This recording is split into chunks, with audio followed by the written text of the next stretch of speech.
Alright, today we're going to be making one of my favorite dishes, which is pasta with a roasted red pepper sauce and creamy burrata topping. To start, take 2 to 3 pounds of red peppers, and then we're going to want to cut these into strips. The reason why we're doing strips is that they're going to roast for about 45 minutes to an hour, so we don't want them to be in small pieces and have the potential to burn.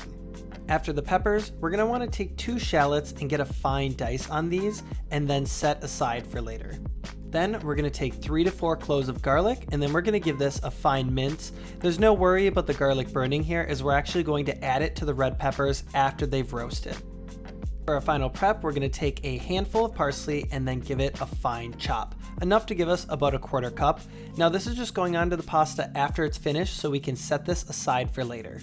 Since everything is going to be cooked together, you're going to want to take a large pot and then on medium heat add a little bit of olive oil, and then we're going to begin to saute these shallots. Now we're only going to cook them for a few minutes, just until they turn translucent and then start to become a nice golden color. At this point, you're going to add in a teaspoon of dried oregano and dried thyme, give it a stir, and then cook for another minute or so.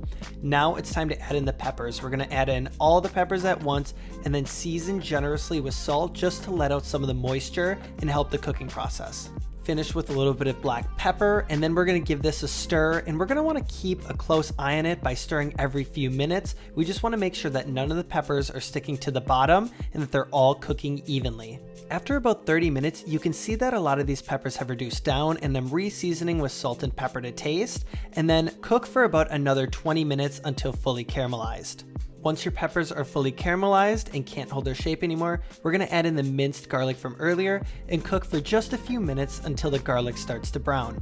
At this point, we're going to add in a 1/4 cup of balsamic vinegar and make sure to deglaze the pan and get that fond on the bottom. Afterwards, take a 1.5 to 2 cups of chicken stock and pour that directly in and give it a stir, and we're going to bring this mixture to a simmer. It's at this point that you can now begin to boil your water and drop your pasta.